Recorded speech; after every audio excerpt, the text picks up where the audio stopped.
என்னமோ சொல்றேன்னு சொன்னீங்க, சொல்லு. ஏன் சாமி எனக்கு ரொம்ப சோகமா இருக்குது சாமி, இந்த வேலையா இருக்குது சாமி. வீடியோவே இலவச மீடியா பார்க்கறதுக்கு டவரேன்ற போன்ல கிடைக்கிறதே இல்லை. ஹாட்ஸ்பாட் போட்டு தானே ஒர்க் பண்றதுனால உன்னுடைய நேற்று கூட ஒரு மெசேஜ் லிங்க் அனுப்பியிருந்தாங்க எங்க ஆபீஸ்ல இருந்து. உன்ற மொபைலுக்கு ஹாட்ஸ்பாட் போட்டு தான் நான் போட்டு விட்டேன். டவர் கிடைக்காதனால இது நாள் வரைக்கும் நான் எதையுமே பார்க்கல சாமி. இங்க இப்போ இலவசத்துக்கு வந்து டவர் இது வைஃபை கனெக்ஷன் வச்சுக்கிறேன்ல, அப்புறம் பாஸ்வேர்டு போட்டு இப்ப நீ போட்டு விட்டீங்களோ. நான் பாக்குறேன், சும்மா தலைப்ப பார்த்தாலே எனக்கு அப்படியே பத்தறது. என்ன குழந்தைக்கு சாப்பிட்டு கொடுத்துருக்காங்களாமா? அது நான் சொல்லல, நான் பார்த்தேன், ஆனா அது சொல்லல. சரி வருத்தப்படுவீன்ட்டு தான் நான் சொல்லாம இருந்தேன். எனக்கு அழுகையே நிறுத்தவே முடியல. காய்கறி அழுகாதீங்க, எனக்கு அவ்வளவு வேதனையும் அப்படி பத்தறது நெஞ்சோம். ஒரு அநியாயம். யாரோ ஒருத்தர் இப்ப வந்து தப்பே தவறே பண்ணாலும் அவங்கள மன்னிச்சு இந்த மாதிரி பண்ணாதீங்க, இது தப்பு அப்படின்னு எடுத்து சொல்றதா மனிதனுடைய குணம். பச்சை குழந்தை இப்பதான் பிறந்திருக்கு, அந்த குழந்தைக்கு நாங்க எவ்வளவு கஷ்டப்பட்டு நான் கோயில். ஆனா இது வரைக்கும் எல்லாரோட வீடியோலயும் இந்த மாதிரி கமெண்ட் யாருமே இது வரைக்கும் பண்ணது கிடையாது. யூடியூப் ஆரம்பிச்சு இவ்வளோ வருஷம் ஆச்சு பார்த்ததில்ல. ஆனா இந்த ஒரே டைம் தான் எந்த நாயோ தெரியல, அதை நாயின்னு கூட சொல்லக்கூடாது, நன்றி உள்ளது. அது என்ன பிறவினே தெரியல, இப்படி பண்ணியிருக்குது. எனக்கே பார்த்தோன்னே நேற்று நான் வீடியோ போடுறது நிறைய பேர் என்ன கமெண்ட்டே கேட்டிருந்தீங்க. அது சொல்லக்கூடாது.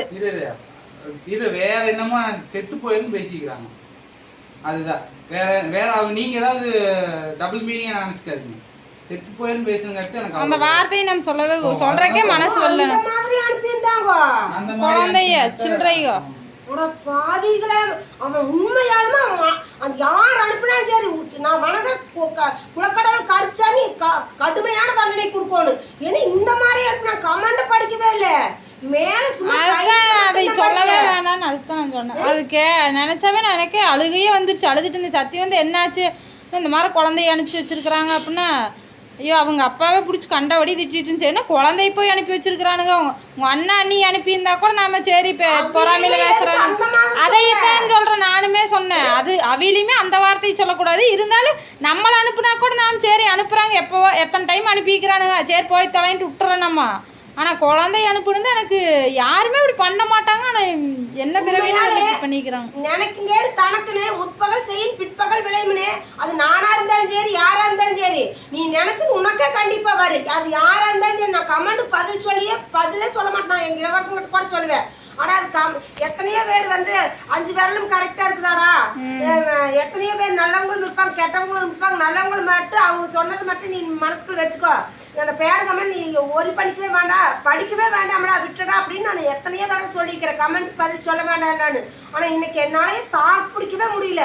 ஏன்னா அப்படி ஒரு கமெண்ட் அனுப்பியிருக்கிறீங்க. உங்களுக்கு நாங்க என்ன கெடுதல் பண்ணோம், என்ற வயனை என்ன கெடுதல் பண்ண, நீ யாரா எந்த மூலையில் இருக்கிற எங்க இருக்கிறையோ வீடியோ பார்த்தீங்கன்னா விருப்பம் இருந்தா பாரு, இல்லைன்னா விட்டுரு, தயவு செய்து விட்டுரு. எதுக்கு இந்த மாதிரி ஒரு கமெண்ட் போட்டு அனுப்பி வச்சிருக்கிறீங்க? அவங்களுக்கு வந்து சாவு கூட வரக்கூடாது. அவங்க என்ன அனுபவிச்சுட்டு என்ன அனுபவிக்கணும் எல்லாம் அனுபவிக்கணும். இப்பதான் பூமிக்கே வந்திருக்குது தெய்வம் மாதிரி. அது குழந்தையும் தெய்வம் ஒண்ணுப்பாங்க. அப்ப நீ வந்து குழந்தை திட்டல, நாம கும்பிடுற அனைத்து கடவுள்களையும் தான் நீ கண்டிப்பா திட்டிருக்கிற. உன்னை படைச்ச கடவுளையே நீ திட்டிருக்கிற. உன்னை படைச்ச கடவுளையும் நீ திட்டிட்டு இருக்கிற. இது வந்து மனிதர்களை நீ திட்டல. ஏன்னா அது பச்சை குழந்தை, இன்னும் ஒரு 2-3 மாசம் கூட அதுக்கு முடியல. அப்பேற்பட்ட குழந்தை வந்து நீ இப்படி சொல்றீங்கன்னா நீ குழந்தை திட்டல, நீ வணங்குற. அது வந்து நல்ல குடும்பத்துல பிறந்தனா, அது நல்ல குடும்பத்துல பிறந்தவங்க வந்து அப்படி பேச நாதாரி நாசம் போனதோ பொறந்த குடும்பத்துல தேவடைய குடும்பத்துல பிறந்திருப்பாங்க. அதனால அப்படி அந்த மாதிரி சாமி இல்ல அது கேட்டதுக்கு அழுதுட்டு இல்ல அதுதான் எனக்கு அதனால தான் அழுகு வந்துருச்சு. வேற எத்தனை நாள் அழுது மூஞ்சி வீண் கிடக்குது. அந்த புள்ள தவம் இருந்து அந்த குழந்தைய பெற்றெடுத்துக்கிறது. உண்மையாலுமே எங்க ஆதரன் தங்கையில 100 ஆண்டு தீர்க்காயில வாழ்வாங்க. ஆனா எவன் நினைச்சிருப்பானா அதெல்லாம் உண்மையிலேயே நாம பண்ற நல்லதுக்கு நீ நல்லது பண்ணங்காட்டி தான் நாங்க நல்லா இருக்கிறோம். பெத்த தாய் தகப்பனுடைய இதுதான் பாவங்கள் தான் வந்து பையனை பாதிக்கு. எங்க அம்மா நல்லது பண்ணுங்கிறது நான் இப்ப நல்லா இருக்கிறோம். அதே மாதிரி நாங்க இன்னும் 100 மடங்கு எங்க அம்மாவோட நாங்க 2 பேரும் 100 மடங்கு தான் நல்லது பண்ணிக்கிறோம். எனக்கும் சரி எங்க தங்கச்சி குழந்தைகளுக்கும் சரி நல்லா ஆரோக்கியமா இன்னும் 100 அவங்க இன்னும் எங்களோட வளர்ந்ததுக்கு அப்புறம் எங்களோட இன்னும் 100 மடங்கு நல்லதான் பண்ணுவாங்க. நல்லா இருப்பாங்க, நோய் நொடி இல்லாம ஆரோக்கியமா நல்லா இருப்பாங்க. நீங்க இந்த தேவடியா மாதிரி வந்து பேசுறதெல்லாம் எங்களுக்கு எல்லாம் பலிக்காது. அது நீங்க 1 லட்சம் பேர் எங்களுக்கு வாழ்த்துக்கள் சொல்லி வந்து இப்ப கூட முந்தா நேத்து ஒருத்தங்க மருதுமலைக்கு போயிட்டு நம்ம குடும்பத்துக்கு அர்ச்சனை பண்ணிட்டு வந்துருக்காங்க. சீ, அவங்க உண்மையாலுமே இந்த மாதிரி அன்பு பாசங்களா இருக்காங்க. வேண்டிக்கிற மருத்துவமனை எச்ச நீ எல்லாம் எச்ச போய் தொலை. அப்ப கால் பண்ணது கேளு. ஒவ்வொரு கோயில்ல போய் வேணும்னாலும் கும்பாபிஷேகத்தில் வேணும்னாலும் சரி, திருவிழாவில் வேணும்னாலும் சரி, சும்மாவே கோயிலுக்கு போக வேணும்னாலும் சரி, சப்ஸ்கிரைபர் ஃபேமிலி நல்லா இருக்கணும், அவங்க குடும்பத்துல பிள்ளை செல்வத்தை கொடு, எல்லா செல்வத்தையும் கொடு அப்படின்னு நான் மனசார வேண்டிட்டு வரேன். என் எதிரி கூட நல்லா இருக்கும்னு நினைப்பேன்.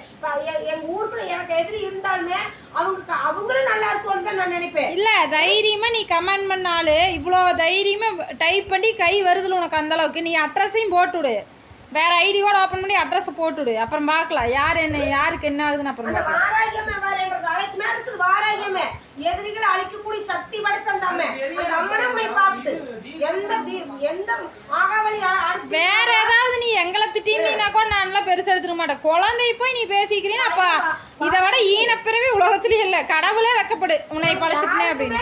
நம்ம யாருக்குமே கருத்தில் பண்ணதில்ல.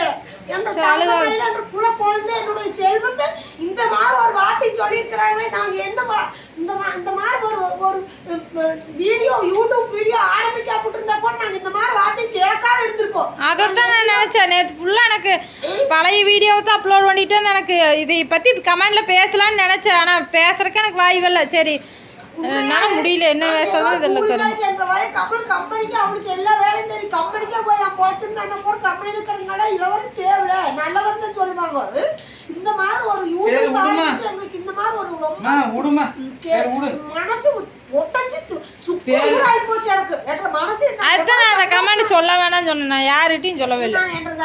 இல்ல அவங்க வந்து என்ன கமெண்ட்னு அவங்க வேற டபுள் மீனிங்கா தான் நினைச்சு போறாங்கன்னு நான் சொல்றேன். இல்ல என்ற தங்க நிறைய பேர் அது சுகில் விளாகர் சேனல்லையும் தான் போட்டிருந்தாங்க. இதுனா அவங்க குழந்தை பேர் என்ன? சுகில். ஆமா அது அதே குழந்தை எப்படா சாவ போகுது. ஆமா அப்படி போட்டுருந்தாங்க. அப்படிதான் வந்து அவங்க பேசி போட்டுருந்தாங்க. அந்த வீடியோ நான் பார்த்தேன். ஐயோ அது எப்ப வந்து குழந்தை சாவ மனித ரூபத்துல நடமாடுற மிருகங்களா நீங்களா? உண்மையாலுமே பச்சை குழந்தைகளை யாரும் திட்டாதீங்கடா. அவங்க நல்லா வாழணும்னு ஆசீர்வாதம் பண்ணுங்கடா. உங்க ஆசீர்வாதம் பண்ணலினாலும் பரவாயில்ல, அவங்க வேலையை பார்த்துட்டு வாயை பொத்திட்டு இருந்தாங்கன்னா போகுது, அவங்க ஆசீர்வாதமே தேவையில்லை. உங்களுக்கு சந்ததி பேர மறுபடியும் சந்தான பாக்கியத்தையும் கொடுக்கு. இந்த மாதிரி அட்டூழியத்துல அழிஞ்சு போக அதோட அவங்க பரம்பரை அவ்வளவுதான், க்ளோஸ் தான். நீ எல்லாம் அவளுக்கு எங்க போய் குழந்தை வருது, அவளை எங்க போய் இருக்கு. எனக்கு எங்க தங்க மயிலுக்கு சப்ஸ்கிரைபர் நல்ல உள்ளங்கள் படைத்த சப்ஸ்கிரைபர் எல்லாம் கூட்டு பிரார்த்தனை பண்ணிக்கோங்க. எங்க ஆதரவு தங்க 100 அழுகாத அவ எவளோ அனுப்புனதுக்கெல்லாம் அப்படியெல்லாம் எதுவுமே நடக்காது. அவ வாயெல்லாம் சொல்றதெல்லாம் பழிக்குமா நம்மளுக்கு? ஜூன் 2ஆம் தேதி ஞாயிற்றுக்கிழமை பேர் வச்சது இவ்வளவு நாள் பார்க்கவே இல்லையேன்னு ஒவ்வொரு நாள் நினைச்சு அதுக்கு நான் சொல்லவே இல்லை. டைம் கிடைச்சதுன்னு ஆசையா இவ்வளவு ஆர்வமா அப்படி சுறுசுறுப்பா காலையில எந்திரிச்சு நிக்க கூட இல்லை. வேலையை செஞ்சு முடிச்சு நீங்க வந்து இந்த நியூஸ் கேட்டோன்னா நான் தாங்கவே முடியல. இப்படி ஒரு ஜென்மங்கள் நீங்களாம் ஒரு தாய் தான் பிறந்தீங்களா? உங்க அப்பா அம்மாலாம் உங்களை இப்படித்தான் பெற்று வளர்த்துனாங்களா? அவங்களுக்கெல்லாம் எவ்வளவு வேதனையா இருக்கு. இனிமேல் தயவு செய்து யூடியூப் சேனல்ல வேணாம் இல்லைன்னு விட்டுருங்களா சாமி. ஏதோ ஒரு தொழில் பண்ணி நான் பொழைச்சிக்கலாம். அதையெல்லாம் சொல்லாத. யூடியூப் சேனல் வேணா நீ ஏன் சொல்ற? அதுல போட்ட கருத்தோட இப்படி எல்லாம் வருதுன்னா நம்மளுக்கு லட்சக்கணக்கான பேர் எங்களுக்கு பிரார்த்தனை பண்றாங்க. அதுதான் முக்கியம். அந்த ஒரு நாய் பண்றதுனால நம்ம எதுக்கு அதில் இது பண்ணணும்?